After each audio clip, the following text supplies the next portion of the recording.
I'm about to reveal something that might shock you. Something that's destroying your sleep, exhausting you during the day, and accelerating your cognitive decline faster than almost anything else you could do to your body. I'm Dr. Claire Whitmore, and after 2 decades as a cardiac surgeon, I've watched patients deteriorate not from their heart disease, not from their diabetes, but from chronic sleep fragmentation that nobody addresses because doctors assume waking up at night is just normal aging. 3 a.m., like clockwork. Your eyes snap open, you're wide awake, your mind starts racing, you need to urinate, you feel anxious. You lie there for an hour trying to fall back asleep. By the time you drift off, it's almost morning. You wake up exhausted. This happens every single night. And your doctor tells you it's normal for people your age. Take some melatonin, accept it, get used to it. But it's not normal. It's pathological. What I'm about to share goes against everything the sleep aid industry wants you to believe. They're selling you pills and supplements that treat symptoms while ignoring the root causes. But there are 5 specific physiological mechanisms that cause middle-of-the-night awakening in people over 60, and every single one of them can be corrected without medication. These aren't vague lifestyle suggestions. These are precise interventions targeting specific hormonal, neurological, and metabolic dysfunctions that fragment your sleep. By the end of this video, you'll understand exactly why your sleep architecture changes with age, what's happening in your body at 3 a.m. that forces you awake, and most importantly, the exact protocol to restore continuous deep sleep and wake up actually rested for the first time in years. This isn't fear-mongering. This is physiology. Stay with me, because what you're about to learn could reverse years of sleep deprivation and prevent the cognitive decline that chronic sleep fragmentation causes. George was 71 years old when his wife dragged him to see me. She was terrified. George had changed over the past 2 years. He was irritable, forgetful, confused. He'd been a sharp engineer his whole life, but now he struggled with simple tasks. He'd forget conversations, forget appointments, get lost driving to familiar places. His wife was convinced he had early Alzheimer's. She wanted me to order brain scans, refer him to a neurologist. But before I did any of that, I asked about his sleep. George hadn't slept through the night in 3 years. Every single night, he'd wake up between 2:30 and 3:30 a.m. He'd lie awake for 1 to 2 hours. Sometimes he'd fall back asleep. Sometimes he wouldn't. He was getting maybe 5 hours of fragmented sleep per night. He'd tried melatonin, didn't help. He'd tried Benadryl, made him groggy the next day but didn't prevent the awakening. He'd tried sleep hygiene. Dark room, cool temperature, no screens before bed. Nothing worked. He assumed this was just what happened when you got old. His sleep was broken and he'd accepted it. But I knew his cognitive symptoms weren't Alzheimer's. They were sleep deprivation. The brain cannot function properly without consolidated sleep. George's nightly awakenings were preventing deep sleep, the stage where the brain performs critical maintenance. His memory problems, his confusion, his irritability, all symptoms of chronic sleep fragmentation. And the awakening at 3 a.m. wasn't random. It was happening at that specific time for specific physiological reasons that we could identify and fix. Sleep isn't uniform. You don't just close your eyes and stay unconscious for 8 hours. Sleep occurs in cycles. Each cycle lasts about 90 minutes. You go through 4 to 6 cycles per night. Each cycle has stages: light sleep, deep sleep, REM sleep. The pattern is predictable and controlled by circadian rhythms and homeostatic sleep drive. In young people, these cycles run smoothly. You transition from one stage to the next without waking. But as you age, the transitions become fragile. You're more likely to wake up between cycles, particularly during the early morning hours when sleep drive is weakest. 3 a.m. is typically the transition point between your 3rd and 4th sleep cycles. This is 4 to 5 hours after you fell asleep. Your initial sleep drive has been satisfied. Your core body temperature is at its lowest point. Your cortisol is beginning to rise in preparation for morning awakening. This is the most vulnerable time for fragmented sleep. Any physiological disturbance, hormonal, metabolic, neurological, can push you over the threshold from sleep to wakefulness. And once you're awake at this fragile transition point, falling back asleep is difficult because multiple awakening mechanisms are now activated. Reason number 1, the cortisol surge. The first mechanism causing your 3 a.m. awakening is cortisol dysregulation. Cortisol is your primary stress hormone. It follows a circadian rhythm. Levels are lowest around midnight. They begin rising around 2 to 3 a.m. in a phenomenon called the cortisol awakening response. This gradual rise is supposed to prepare your body for waking in the morning. But in people with chronic stress, anxiety, or metabolic dysfunction, cortisol rises too early and too sharply. Instead of a gentle increase starting at 4 or 5 a.m., you get a spike at 2 or 3 a.m. This spike is enough to trigger awakening. Cortisol is a powerful alerting signal. When cortisol rises, it activates your sympathetic nervous system. Your heart rate increases, your blood pressure rises, glucose is released into your bloodstream. Your brain shifts from sleep mode to alert mode. You wake up. And once you're awake with elevated cortisol, falling back asleep is nearly impossible because cortisol is literally designed to keep you awake and vigilant. This is the fight or flight hormone. It exists to mobilize your body for threat response. When it surges in the middle of the night, your body thinks there's a threat. Sleep becomes impossible. What causes premature cortisol surging? Chronic stress is the primary driver. If you're dealing with ongoing stressors, health concerns, financial worries, family issues, relationship problems, your hypothalamic pituitary adrenal axis becomes dysregulated. Your stress response system is constantly activated. It loses its normal rhythm. Cortisol starts spiking at inappropriate times, including the middle of the night. Additionally, blood sugar instability drives cortisol surges. If your blood sugar drops too low during the night, your body releases cortisol to trigger glucose release from the liver. This protective mechanism prevents dangerous hypoglycemia, but it also wakes you up. The analogy I use is this. Imagine cortisol is a fire alarm in your house. It's supposed to go off at 6 a.m. to wake you up for the day. That's normal. But if your stress system is broken, that alarm starts going off at 3 a.m. for no reason. You wake up thinking there's a fire. Your heart is pounding, your mind is racing. But there's no fire. It's a false alarm triggered by a malfunctioning system. And once that alarm wakes you, getting back to sleep is like trying to sleep while a fire alarm is blaring. Impossible. George's cortisol was dysregulated from years of high-stress work and ongoing anxiety about his cognitive symptoms. His cortisol was spiking at 3 a.m. every night, forcing him awake. The solution wasn't a sleeping pill.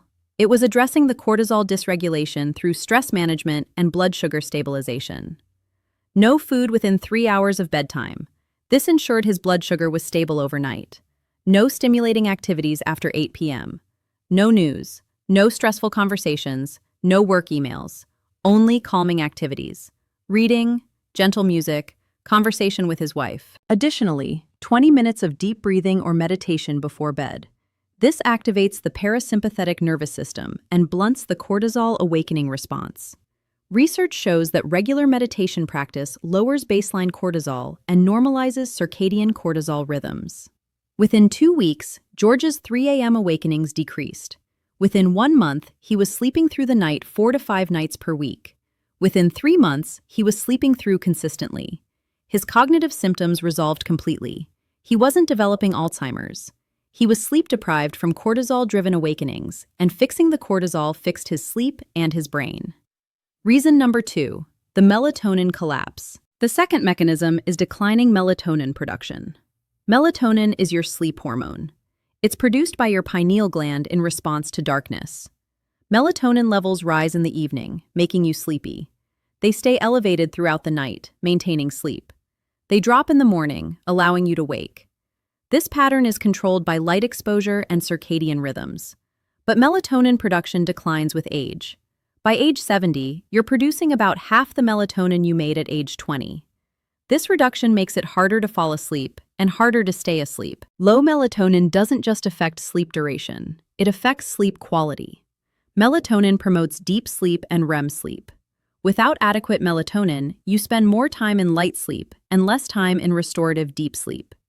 You're more easily awakened by minor disturbances, a slight noise, a temperature change, a full bladder.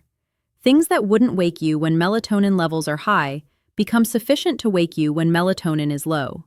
And once you're awake in the early morning hours, when melatonin is naturally declining, You can't fall back asleep easily because melatonin isn't there to facilitate sleep onset. Additionally, melatonin has powerful antioxidant and anti-inflammatory properties.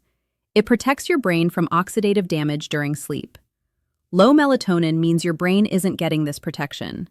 The combination of fragmented sleep and reduced antioxidant protection accelerates cognitive decline. This is why chronic sleep fragmentation in the elderly is such a strong risk factor for dementia. You're losing sleep quality and losing neuroprotection simultaneously. The analogy is simple. Melatonin is like a security guard patrolling your sleep. When the guard is on duty and alert, nobody gets in to disturb you. You sleep peacefully. But when the guard is weak or leaves early, anything can wake you. A dog barking, a car passing, your bladder sending a signal. Without the strong guard, you're vulnerable to every disturbance. The solution is restoring melatonin, but not through supplementation alone. Melatonin supplements can help, but they're most effective when combined with strategies that support natural melatonin production. Light exposure is critical. Melatonin production is suppressed by light, particularly blue light from screens. Evening screen use delays melatonin onset and reduces melatonin levels. You need to eliminate screens for at least 2 hours before bed. No television, no computer, no phone. This allows melatonin to rise naturally and reach levels sufficient to maintain sleep through the night. Additionally, morning bright light exposure strengthens circadian rhythms and enhances nighttime melatonin production. Get outside in bright daylight for at least 30 minutes within 2 hours of waking. This signals your circadian system that it's daytime, which paradoxically enhances the nighttime melatonin surge. Your circadian clock needs strong daytime signals to produce strong nighttime signals. Morning light is the most powerful circadian synchronizer. If supplementation is needed, melatonin at 0.5 to 3 milligrams taken 30 to 60 minutes before bed can help. Higher doses aren't better. Melatonin works through receptor binding, not dose-dependent effects. Taking 10 or 20 milligrams doesn't produce better sleep than 1 to 3 milligrams, and high doses can cause next-day grogginess. Start low. The goal is supporting natural production, not replacing it entirely with exogenous supplementation. Reason number 3, the bladder trap. The third mechanism is nocturia, nighttime urination. This is the most common complaint among elderly patients with sleep fragmentation. You wake up because your bladder is full. You have to urinate. You get up, go to the bathroom, and then can't fall back asleep. Many people assume this is just part of aging. Your bladder gets weaker. You need to urinate more frequently. Accept it. But nocturia isn't normal. It's a symptom of underlying dysfunction, and the dysfunction can be corrected. Nocturia has multiple causes. The first is excessive evening fluid intake. If you're drinking large amounts of liquid in the evening, your bladder fills during the night. This seems obvious, but many people don't connect their evening drinking habits to their nighttime awakening. The solution is front-loading hydration. Drink the majority of your daily fluid before 6 p.m. Sip small amounts in the evening if thirsty, but avoid large volumes after dinner. This keeps you hydrated during the day without creating nighttime bladder fullness. The second cause is diabetes or prediabetes. High blood sugar causes osmotic diuresis. Glucose in the urine drags water with it. You produce more urine. Your bladder fills faster. You wake up needing to urinate. If you're waking up to urinate multiple times per night, check your blood sugar. Uncontrolled diabetes is a common hidden cause of nocturia. Improving glucose control reduces urine production and eliminates the nocturia. The third cause is heart failure or venous insufficiency. During the day, fluid accumulates in your legs due to gravity and poor venous return. When you lie down at night, that fluid redistributes. It moves from your legs back into your circulation. Your kidneys filter it and produce urine. You wake up with a full bladder. This is called nocturnal polyuria, nighttime urine overproduction. The treatment is elevating your legs in the evening before bed. Lie down with your legs elevated above your heart for 30 to 60 minutes. This mobilizes the accumulated leg fluid before you go to sleep. Your kidneys process it before bedtime. You don't wake up needing to urinate because the fluid has already been cleared. The analogy I use is a water tower. During the day, water accumulates in your legs like a tower filling up. At night, when you lie flat, gravity tips the tower and all that water floods into your circulation. Your kidneys work overtime filtering this flood, filling your bladder rapidly. But if you elevate your legs before bed, you drain the tower before you go to sleep. The flood happens while you're awake. Your bladder gets emptied before bedtime. No nighttime awakening. The fourth cause is an overactive bladder due to detrusor instability or bladder irritation. This creates urgency. You feel like you need to urinate even when your bladder isn't full. Caffeine, alcohol, artificial sweeteners, and acidic foods can irritate the bladder and worsen urgency. Eliminating these, particularly in the evening, reduces bladder irritability. Additionally, pelvic floor exercises strengthen the muscles that control urination. Stronger pelvic muscles mean better bladder control and less nighttime urgency. Medications also contribute. Diuretics, water pills taken for blood pressure or heart failure, increase urine production. If you're taking a diuretic in the evening, you'll wake up to urinate. The solution is timing. Take diuretics in the morning. This produces increased urination during the day when it's not disruptive, and urine production normalizes by bedtime. Never take a diuretic in the evening unless specifically instructed by your doctor. Reason number 4, the silent suffocation. The fourth mechanism is sleep apnea and upper airway resistance. Sleep apnea is a condition where your airway collapses repeatedly during sleep, cutting off oxygen. You stop breathing for 10 to 30 seconds. Oxygen levels drop. Your brain senses the oxygen deprivation and forces you to wake slightly to reopen the airway. You gasp, take a breath, and fall back asleep without remembering the awakening. This happens dozens or hundreds of times per night. You're not sleeping continuously. You're waking repeatedly, fragmenting your sleep into useless segments that provide no restoration. Sleep apnea worsens with age. Muscle tone in your throat decreases. The airway becomes more collapsible. Weight gain, particularly around the neck, makes the problem worse. Most people with sleep apnea don't know they have it. They don't remember the brief awakenings. They just know they wake up exhausted despite spending 8 hours in bed. And they often wake fully at 3 or 4 a.m. and can't fall back asleep because the cumulative sleep fragmentation has disrupted their sleep architecture. The hallmark symptoms are loud snoring, witnessed breathing pauses during sleep, and excessive daytime sleepiness. If your bed partner reports that you snore heavily or stop breathing during sleep, you need testing. A sleep study, either in a lab or at home, measures how often you stop breathing and how low your oxygen drops. If you have significant apnea, treatment is necessary. The standard treatment is CPAP, continuous positive airway pressure. A machine delivers pressurized air through a mask, keeping your airway open throughout the night. CPAP eliminates the apnea episodes, restores continuous sleep, and resolves the daytime fatigue. The analogy is drowning. Imagine you're trying to sleep while someone holds your head underwater every few minutes. You thrash, gasp for air, then fall back asleep until they do it again. This is what sleep apnea does to you all night long.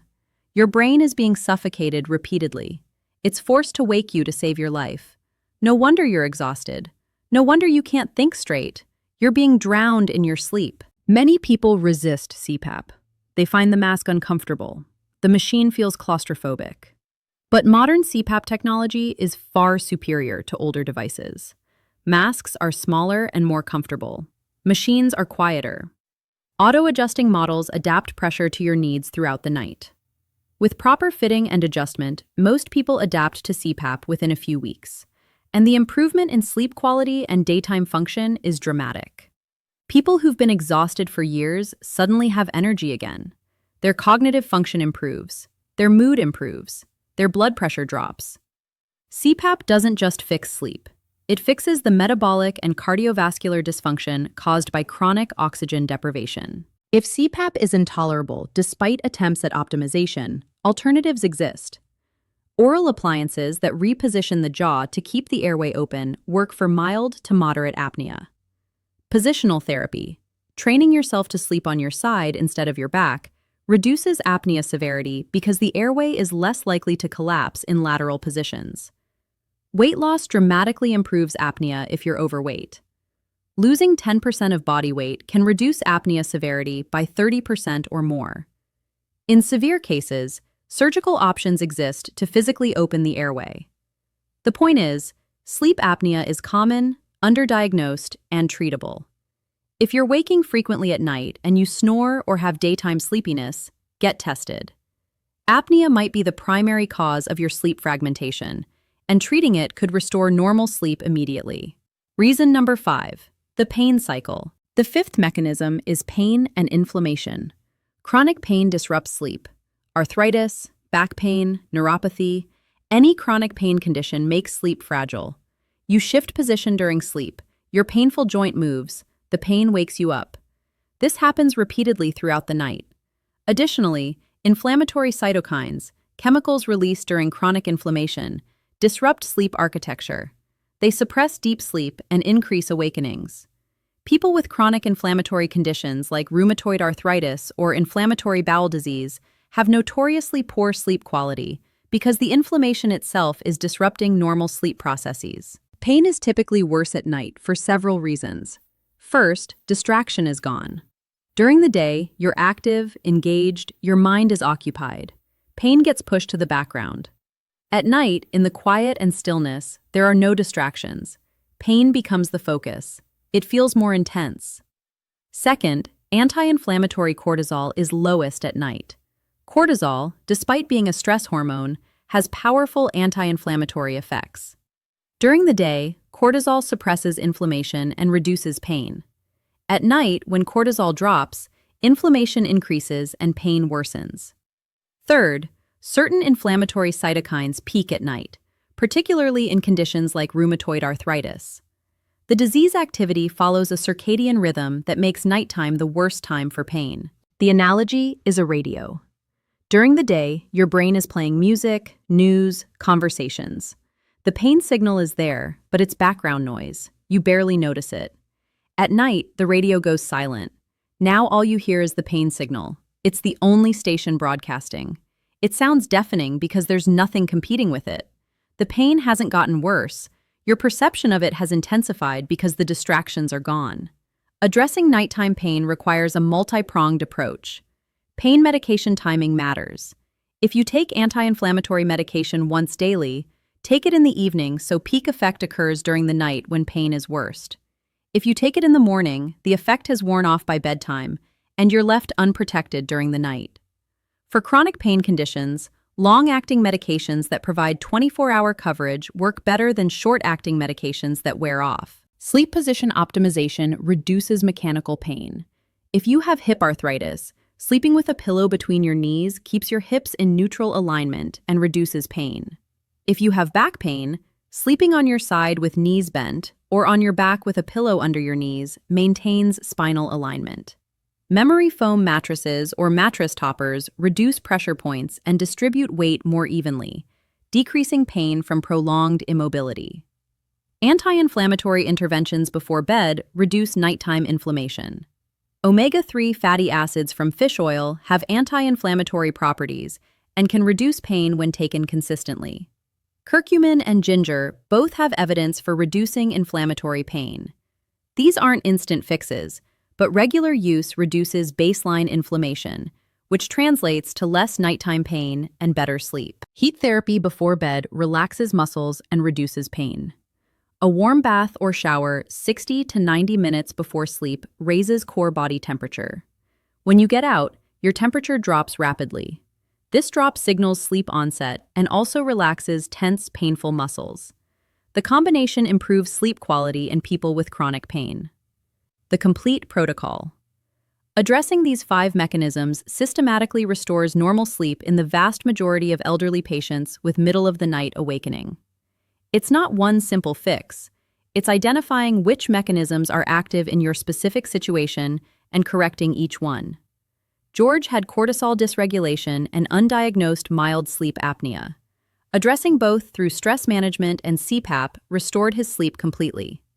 His cognitive symptoms resolved because his brain was finally getting the consolidated deep sleep it needed to function. For cortisol regulation, no stimulating activities after 8 p.m. No news, no stressful conversations, no work. Only calming activities like reading, gentle music, or conversation. 20 minutes of deep breathing, meditation, or progressive muscle relaxation before bed. Stabilize blood sugar overnight. No food within 3 hours of bedtime, but ensure your last meal contains adequate protein and healthy fat. For melatonin optimization, eliminate all screens for 2 hours before bed. No exceptions. Get morning bright light exposure. 30 minutes of outdoor light within 2 hours of waking. Keep your bedroom completely dark. Blackout curtains. Cover or eliminate light-emitting devices. If supplementing, use 0.5 to 3 milligrams of melatonin 30 to 60 minutes before bed. For nocturia elimination, front-load hydration. Drink the majority of daily fluids before 6 p.m. If you have leg swelling, elevate your legs for 30 to 60 minutes before bed. Avoid bladder irritants in the evening. No caffeine after 2 p.m. No alcohol within 4 hours of bed. If taking diuretics, take them in the morning unless medically necessary to take them at night. For sleep apnea assessment, if you snore loudly, have witnessed breathing pauses, wake up gasping, or have excessive daytime sleepiness, get tested. Home sleep tests are convenient. If diagnosed with apnea, CPAP is first-line treatment. Work with your sleep medicine doctor to find a mask that fits comfortably. For pain and inflammation management, time pain medications for nighttime coverage. Optimize sleep position for your specific pain condition. Anti-inflammatory supplementation. Omega-3 fatty acids, 2,000 to 3,000 milligrams EPA, DHA daily. Heat therapy before bed. Warm bath or shower 60 to 90 minutes before sleep. Your bedroom should be cool, 60 to 67 degrees Fahrenheit. Core body temperature must drop to initiate and maintain sleep. Use a white noise machine or fan to mask disruptive sounds. Invest in quality bedding. If you wake at 3 a.m. and can't fall back asleep within 20 minutes, get out of bed. Go to another room. Read something boring under dim light. Return to bed only when sleepy. Don't check the time if you wake during the night. Clock watching increases anxiety. George's transformation was remarkable. Within 3 months of implementing this protocol, he was sleeping 7 to 8 hours of consolidated sleep nightly. His wife said he was back to his old self, sharp, engaged, happy. The confusion and forgetfulness that had terrified them both had completely resolved. He wasn't developing dementia. He was sleep-deprived, and restoring his sleep restored his brain function. This is what's possible when you stop accepting sleep fragmentation as inevitable aging and start treating it as a symptom with correctable causes. Your 3 a.m. awakening isn't random. It's not bad luck. It's not just getting old.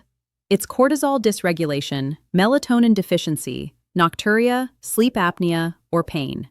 Identify which mechanisms apply to you. Fix them systematically. Your sleep will restore, and your health will transform. Before we continue, I want to make sure you're getting this information. Subscribe to this channel right now. I release videos like this every week, breaking down medical problems that doctors dismiss as normal aging. Sleep fragmentation isn't normal. It's pathological and fixable. Click subscribe. Share this video with anyone over 60 who's struggling with sleep. This information could restore their cognitive function, prevent falls from nighttime confusion, and reduce their cardiovascular risk. Share it on social media. Send it to family members. The more people who understand these mechanisms, the fewer people will suffer needlessly. Join Senior Health Life Daily, my newsletter. Click the link in the description. You'll get weekly emails with protocols like this: deep mechanistic explanations, practical interventions, information that actually fixes problems instead of just managing symptoms. This is where I share the research your doctor doesn't have time to explain. Comment below right now. Type sleep if you're going to implement this protocol tonight. Type sleep if you've been waking at 3 a.m. and thought it was just part of getting older. Just type sleep so I know this information is reaching people who need it. I read every comment. Your engagement helps this video reach more people who desperately need solutions. You don't have to accept broken sleep. You don't have to spend the second half of your life exhausted. Your 3 a.m. awakening has causes, and those causes are correctable. Cortisol surges at the wrong time. Melatonin collapses too early. Your bladder fills from redistributed leg fluid. Your airway collapses, cutting off oxygen. Pain intensifies without daytime distraction. 5 mechanisms, 5 solutions. Address them systematically, and your sleep restores. Your brain needs consolidated sleep to survive. Every night of fragmented sleep is accelerating cognitive decline. Every awakening is preventing the deep sleep where your brain cleans itself of toxic proteins. Every hour you lie awake at 3 a.m. is another hour your body isn't healing. But you can fix this. You can restore the sleep your brain desperately needs. Starting tonight, take care of yourself.